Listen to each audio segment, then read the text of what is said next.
ପିଲାମାନେ ଆଜି ଆମେ ତମର ଡିସ୍କସନ୍ କରିବା ଓଡ଼ିଶାର ସବୁଠାରୁ ବଡ଼ ତମର ବଡ଼ ଜିଲ୍ଲା ହେଇଗଲା କି ବଡ଼ ପର୍ବତ ହେଇଗଲା ବଡ଼ ହ୍ରଦ ହେଇଗଲା ତ ୟା ବିଷୟରେ ଆଜି ଆମେ ଡିସ୍କସନ୍ କରିବା। ତ ଦେଖ ପିଲାମାନେ ତମର ଫାର୍ଷ୍ଟ କ୍ୱେଶ୍ଚନ୍ କ'ଣ ଅଛି? ଓଡ଼ିଶାର ସବୁଠାରୁ ବଡ଼ ନଦୀର ନାମ କ'ଣ? ତମର ଅପସନ୍ ଦେଇଛି ଋଷିକୁଲ୍ୟା ନଦୀ, ଗଙ୍ଗା ନଦୀ, ମହାନଦୀ, ବୈତରଣୀ। ତାର ରାଇଟ୍ ଆନ୍ସର୍ କ'ଣ ହେଇଯିବ ନା ଆମର ମହାନଦୀ। ମହାନଦୀ ହେଉଛି ଓଡ଼ିଶାର ସବୁଠାରୁ ବଡ଼ ନଦୀ। ଆୟତନ ଅନୁସାରେ ଓଡ଼ିଶାର ସବୁଠାରୁ ବଡ଼ ଜିଲ୍ଲାର ନାମ କ'ଣ? ତମର ଅପସନ୍ ଦେଇଛି ମୟୂରଭଞ୍ଜ, ଖୋର୍ଦ୍ଧା, ଗଞ୍ଜାମ, ସମ୍ବଲପୁର। ତ ଆୟତନ ଅନୁସାରେ ଓଡ଼ିଶାର ସବୁଠାରୁ ବଡ଼ ଜିଲ୍ଲାର ନାମ ହେଉଛି ମୟୂରଭଞ୍ଜ। ଜନସଂଖ୍ୟା ଅନୁସାରେ ଓଡ଼ିଶାର ସବୁଠାରୁ ବଡ଼ ଜିଲ୍ଲାର ନାମ କ'ଣ? ତମର ଅପସନ୍ ଦେଇଛି ମୟୂରଭଞ୍ଜ, ଖୋର୍ଦ୍ଧା, ଗଞ୍ଜାମ, ସମ୍ବଲପୁର। ତ ରାଇଟ୍ ଆନ୍ସର୍ କ'ଣ ହେଇଯିବ ଆମର ଗଞ୍ଜାମ। ଜନସଂଖ୍ୟା ଅନୁସାରେ ଓଡ଼ିଶାର ସବୁଠାରୁ ବଡ଼ ଜିଲ୍ଲାର ନାମ ହେଉଛି ଗଞ୍ଜାମ।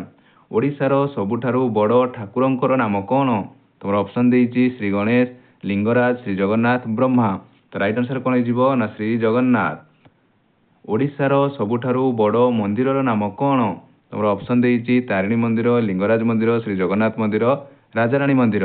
ତ ରାଇଟ୍ ଆନ୍ସର୍ କ'ଣ ହେଇଯିବ ନା ଶ୍ରୀ ଜଗନ୍ନାଥ ମନ୍ଦିର। ଶ୍ରୀ ଜଗନ୍ନାଥ ମନ୍ଦିର ଓଡ଼ିଶାର ସବୁଠାରୁ ବଡ଼ ମନ୍ଦିର। ଓଡ଼ିଶାର ସବୁଠାରୁ ବଡ଼ ସହରର ନାମ କ'ଣ?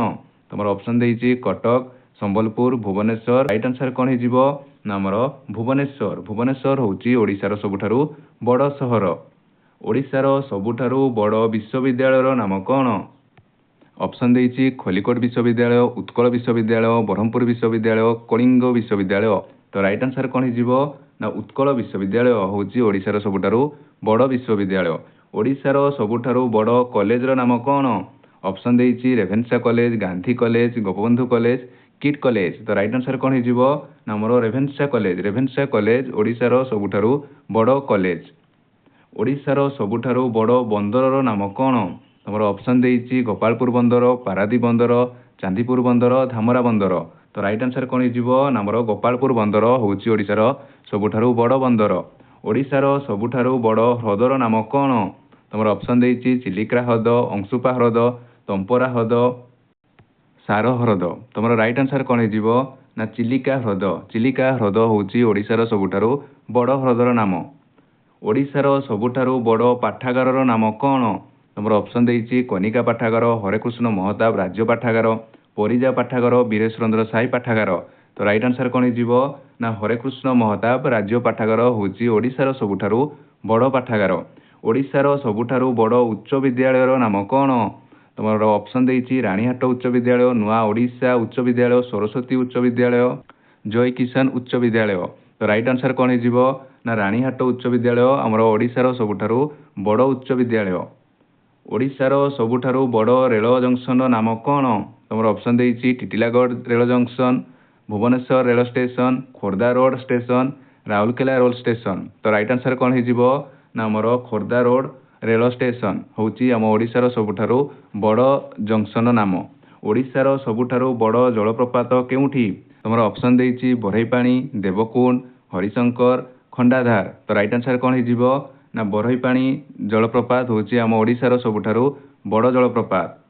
ଓଡ଼ିଶାର ସବୁଠାରୁ ବଡ଼ ବିମାନ ବନ୍ଦର କେଉଁଠାରେ ଅବସ୍ଥିତ? ତମର ଅପସନ୍ ଦେଇଛି ଝାରସୁଗୁଡ଼ା, ଭୁବନେଶ୍ୱର, ରାଉରକେଲା, ଜୟପୁର। ତ ଆମର ରାଇଟ୍ ଆନ୍ସର୍ କ'ଣ ହେଇଯିବ ନା ଭୁବନେଶ୍ୱର। ଓଡ଼ିଶାର ସବୁଠାରୁ ବଡ଼ ବିମାନ ବନ୍ଦର କେଉଁଠାରେ ଅବସ୍ଥିତ ନା ଆମର ଭୁବନେଶ୍ୱର ଠାରେ ଅବସ୍ଥିତ, ଯାହାର ନାମ ହେଉଛି ତମର ବିଜୁ ପଟ୍ଟନାୟକ ବିମାନ ବନ୍ଦର। ଓଡ଼ିଶାର ସବୁଠାରୁ ବଡ଼ ଡ୍ୟାମ୍ର ନାମ କ'ଣ? ତମର ଅପସନ୍ ଦେଇଛି ହୀରାକୁଦ, ରେଙ୍ଗାଳି, ଇନ୍ଦ୍ରାବତୀ, ବାଲିମେଳା। ତମର ରାଇଟ୍ ଆନ୍ସର୍ କ'ଣ ହେଇଯିବ ହୀରାକୁଦ ଡ୍ୟାମ୍ ହେଉଛି ଓଡ଼ିଶାର ସବୁଠାରୁ ବଡ଼ ଡ୍ୟାମ୍। ଓଡ଼ିଶାର ସର୍ବାଧିକ ଧାନ ଉତ୍ପାଦନ କରୁଥିବା ଜିଲ୍ଲା କେଉଁଠି? ଆମର ଅପସନ୍ ଦେଇଛି କଟକ, ବାଲେଶ୍ୱର, ଖୋର୍ଦ୍ଧା, ବରଗଡ଼। ତ ରାଇଟ୍ ଆନ୍ସର୍ କ'ଣ ହେଇଯିବ ନା ବରଗଡ଼। ବରଗଡ଼ ହେଉଛି ଆମ ଓଡ଼ିଶାର ସର୍ବାଧିକ ଧାନ ଉତ୍ପାଦନ କରୁଥିବା ଜିଲ୍ଲା। ଓଡ଼ିଶାର ସର୍ବାଧିକ ସାକ୍ଷରତା ହାର ଥିବା ଜିଲ୍ଲା କେଉଁଠି? ତମର ଅପସନ୍ ଦେଇଛି କଟକ, ଖୋର୍ଦ୍ଧା, ଜଗତସିଂହପୁର, ପୁରୀ। ତ ତମର ରାଇଟ୍ ଆନ୍ସର୍ କ'ଣ ହେଇଯିବ ନା ଆମର ଖୋର୍ଦ୍ଧା। ଖୋର୍ଦ୍ଧା ହେଉଛି ଓଡ଼ିଶାର ସର୍ବାଧିକ ସାକ୍ଷରତା ହାର ଥିବା ଜିଲ୍ଲା। ଓଡ଼ିଶାର ବଡ଼ ପର୍ବତର ନାମ କ'ଣ? ତମର ଅପସନ୍ ଦେଇଛି ମେଘାସିନି, ଦେଓମାଳି, ମହେନ୍ଦ୍ରଗିରି, ନୀଳଗିରି। ତମର ରାଇଟ୍ ଆନ୍ସର୍ କ'ଣ ହେଇଯିବ ନା ଦେଓମାଳି। ଦେଓମାଳି ହେଉଛି ଓଡ଼ିଶାର ସବୁଠାରୁ ବଡ଼ ପର୍ବତର ନାମ। ଓଡ଼ିଶାର ସବୁଠାରୁ ବଡ଼ ଜାତୀୟ ଉଦ୍ୟାନର ନାମ କ'ଣ? ତ ଅପସନ୍ ଦେଇଛି ଭିତରକନିକା ଜାତୀୟ ଉଦ୍ୟାନ, ଶିମିଳିପାଳ ଜାତୀୟ ଉଦ୍ୟାନ, ସାତକୋଶିଆ ଜାତୀୟ ଉଦ୍ୟାନ, ଚନ୍ଦକା ଅଭୟାରଣ୍ୟ। ତୁମର ରାଇଟ୍ ଆନ୍ସର କ'ଣ ହେଇଯିବ ନା ଶିମିଳିପାଳ ଜାତୀୟ ଉଦ୍ୟାନ ହେଉଛି ଓଡ଼ିଶାର ସବୁଠାରୁ ବଡ଼ ଜାତୀୟ ଉଦ୍ୟାନ। ଓଡ଼ିଶାର ସବୁଠାରୁ ବଡ଼ ଇସ୍ପାତ କାରଖାନା କେଉଁଠି ଅଛି? ଏଇଟା ସମସ୍ତେ ମୋତେ ତୁମର ହୋମୱାର୍କ ରହିଲା, ସମସ୍ତେ ମୋତେ କମେଣ୍ଟ ସେକ୍ସନରେ ଜଣାଇବ ତୁମର ଓଡ଼ିଶାର ସବୁଠାରୁ ବଡ଼ ଇସ୍ପାତ କାରଖାନା କେଉଁଠାରେ ଅବସ୍ଥିତ।